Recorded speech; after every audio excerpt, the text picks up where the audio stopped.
All right, so in game 101, we talked a lot about the general principles that make all of game work.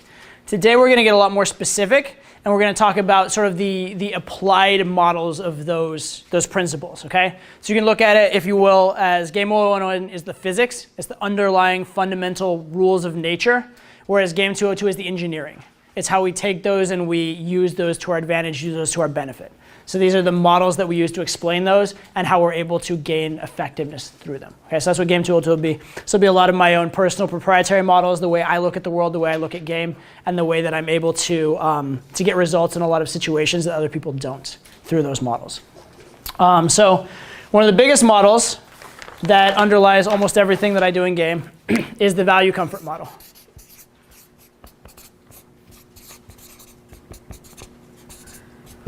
We talked about this a bit in game 101 in the sense that a girl is looking for value and comfort from a man, right? She wants a guy to be the, genetically good specimen, the high value guy, all those kind of things.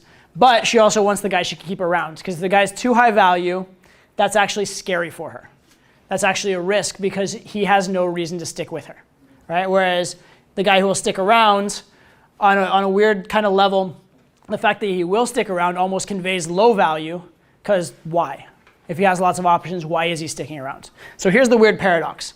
Almost everything that builds value decreases comfort. Almost everything that builds comfort decreases value. So there's this kind of back and forth ratio, okay? Now, I will say, as an aside to that, there are a few types of communication that I know of that build value and comfort at the same time. And that's what makes them some of the best communication in game, okay? First thing that builds value and comfort at the same time is this. Storytelling.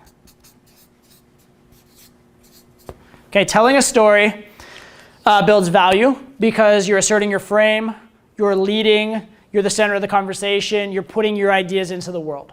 Okay, that's all very, very positive, right? Also, a lot of the stories, if you tell stories from the right frame, the details you have about yourself can indicate high value traits. You can drop little bits of value from your life through the story. Okay, so there are a lot of ways that storytelling can build value. The way that storytelling builds comfort is that you are opening up, right? You're letting the person get to know you, you're giving a glimpse inside of your world, right? Also, you're spending time with someone, which is one of the biggest indicators of, or biggest creators of comfort is just spending time, okay? So storytelling, if done right, builds value and comfort at the same time. And so storytelling is incredibly potent as a tool in game. Second thing that builds value and comfort at the same time is qualifying the girl.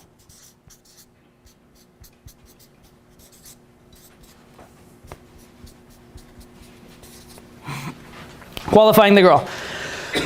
This is where you get the girl to say reasons why you should like her or things that are cool about her, and then you can kind of accept or reject them. You should probably be accepting a few more than you reject because you're gradually building this sort of connection and this idea that you two are good together, okay?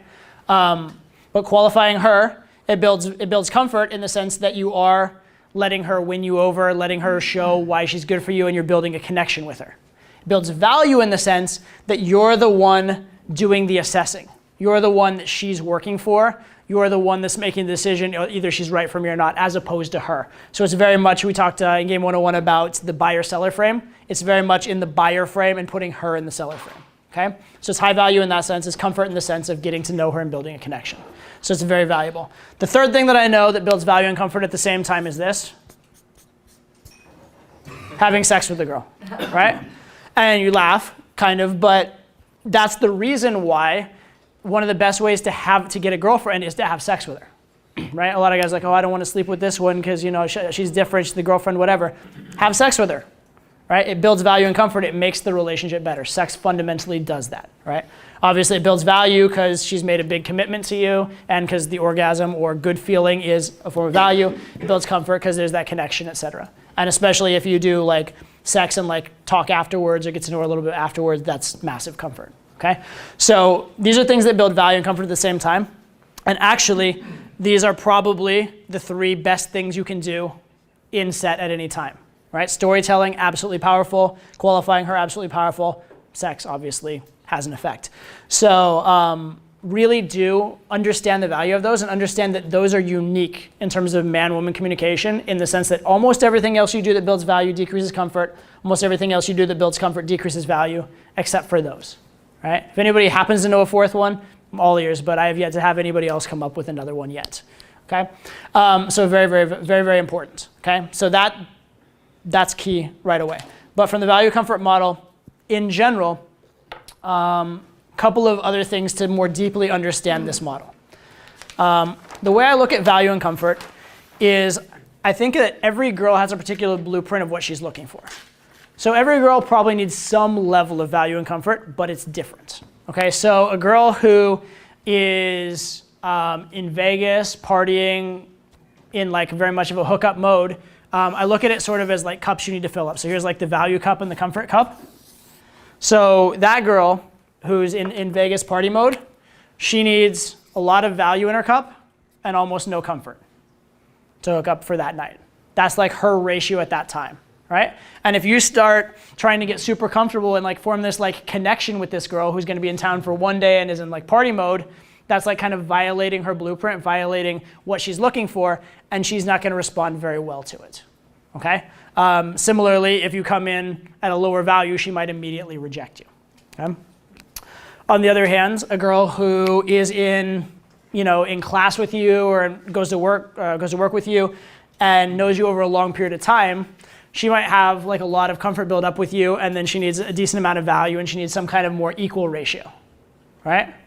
A girl who is maybe like a virgin, she's barely ever had sex, and she feels like very, very scared about the whole thing. It's like a big step for her.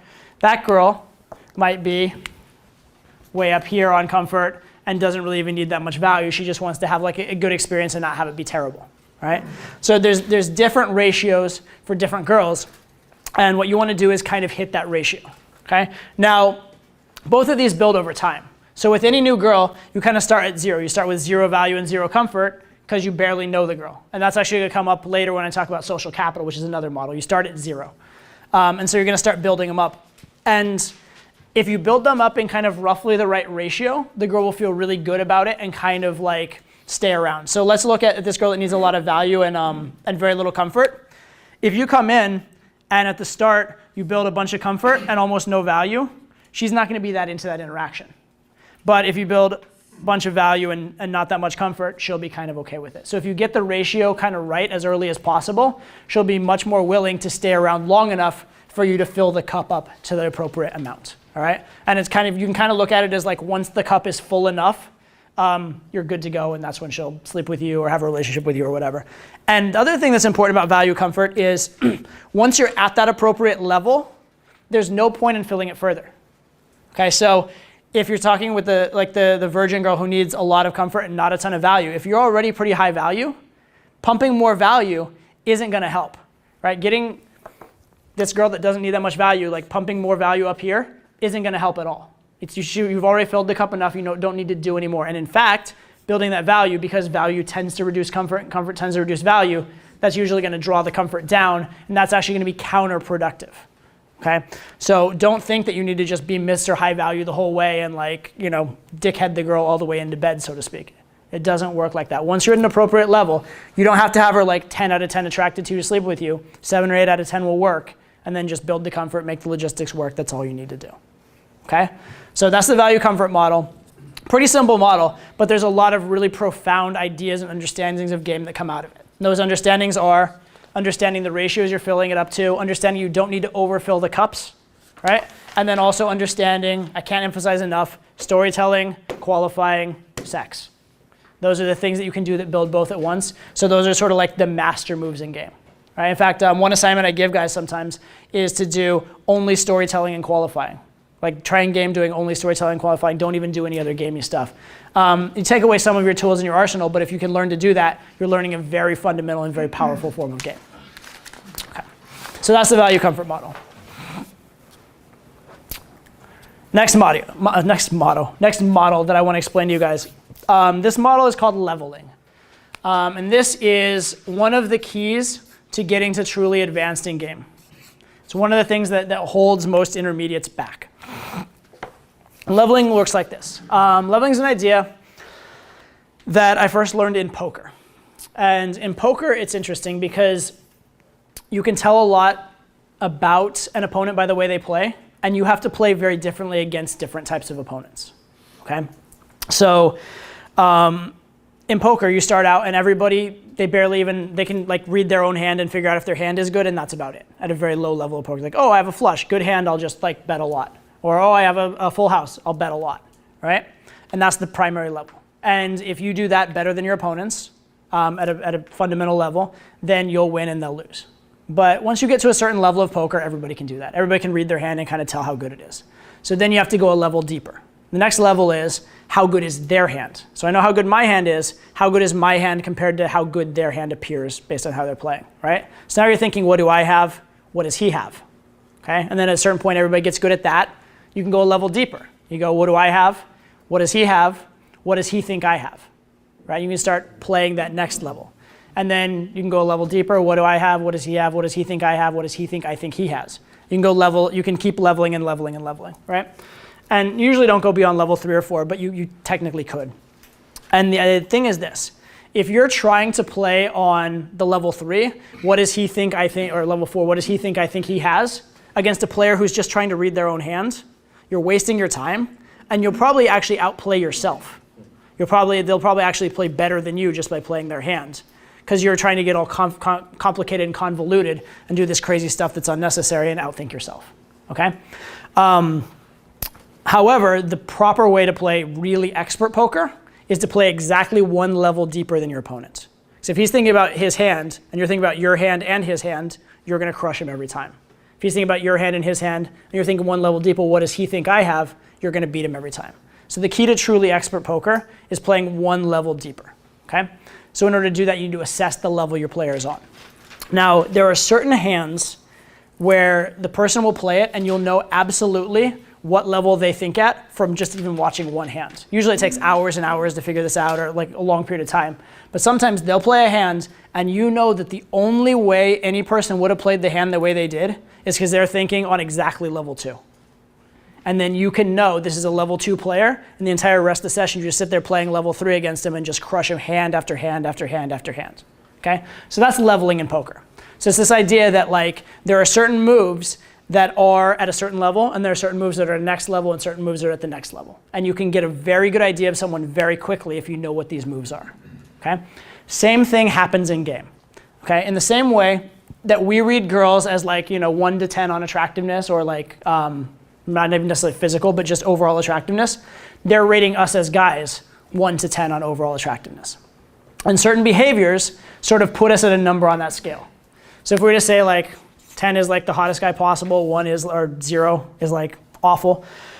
So let's say a behavior like hesitating, walking up nervously, not knowing what you're saying, and like stumbling over your words, that would be like a level 2. Right? That's like pretty bad, right? You had enough balls to approach, so you're not like a level 0 or anything like that. It might even be like a level 4 just because you had balls enough to approach.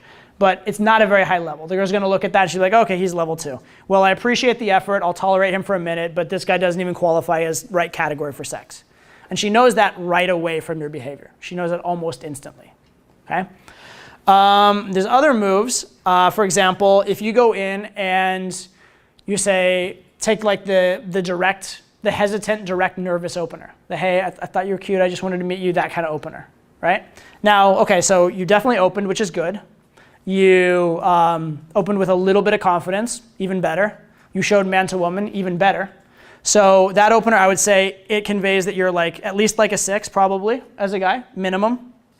And it probably, because it's a little stilted, it's a little formulaic, it's a little like you're not really smooth with it or whatever, it would convey that you're about maximum maybe about an 8. It would convey you're somewhere in that range, okay? Now, if the girl you're talking to is a 6, she's gonna love it. If you go talk to a 6 with that, she's gonna love it. If she's a 7, she may or may not. She may like it. She may really respond well to it. She may give you some shit tests and assess you. If she's an 8, it may work. If she's a 9 or 10, she's gonna kind of politely tolerate you and be like, no thanks, okay? And she knows this because there are certain behaviors, again, that by the very nature of that behavior, you've conveyed we talked about honest signals in Game 101. It's a very honest signal that you are that number. So one way this comes up a lot is when we talk about stopping moving sets. A lot of guys do this thing where they like jump in front of the girl and say like stop or something like that. And that's a really interesting move, because that I would say is a move that's right around like maybe a level 7 or something like that, right? And so the very fact that you have the balls to jump in front of a girl and say like stop, it says that you're confident enough, you've done some approaches, you're not nervous around girls, you're assertive, you know what you want. It says level 7. On the other hand, could you see like George Clooney doing that? No. So it says absolutely I'm not a 10. And the funny thing about that is if you start out approaching, you're approaching girls that are like in the 6-7 range, not only will it work, they'll probably be like really like mind blown by it. They'll be like, oh my God, that was so cool, you're open, that was so ballsy that you did that. I was so turned on even. I don't know if they'll go, I'm so turned on, but like it'll be a very, very positive reaction. You might even get like discrete positive feedback for it. Because if a girl's a 6 and you gave an honest signal that you're a 7, you basically gave an honest signal you're the right type of guy to be fucking her. So you get a very positive. But at a higher level, that very same thing that not only worked but got you a massive positive reaction might stop working, right? Which is a huge mindfuck when learning game. Because it says that just because something is working doesn't mean it'll always work. And it doesn't mean that at the next level it will keep working, all right? And again, a key assumption here, which I've kind of stated by implication but I haven't overtly stated, is that every girl wants a guy that's about 1 to 2 points higher than her. Like a 6 wants a guy that's a 7 or an 8. An 8 wants a guy that's a 9 or a 10. A 10 wants a guy that's a 10, basically, okay? So that's kind of how it all works. The key way to know if you're leveling or not is this. Think to yourself, am I gaining attraction through genuineness or through a gimmick? Right? Am I relying on a crutch? Am I relying on a trick to get attraction? If you are, and it's working, by all means keep doing it. But if you are relying on a trick and it stops working, like you elevate to a higher level of girl or a higher level of difficulty in situation, and suddenly your trick stops working, understand there's a very high likelihood that your trick leveled you. Okay? Understand there's a very high likelihood that your trick was like leveling at you an 8, and when you try and move up to 9s and 10s and it stopped working, that's why. So even if it overtly was working at a lower level, you're gonna have to find a new way to do that piece of your game. You're gonna have to find a new technique for it, okay? And that's very, very critical. So first is it genuine or is it a gimmick? Another way to assess this is, would I do this? Would I do this technique or this thing, this behavior with a friend, like someone who I'm not trying to have sex with, or with someone who's already a girlfriend who I don't need to impress?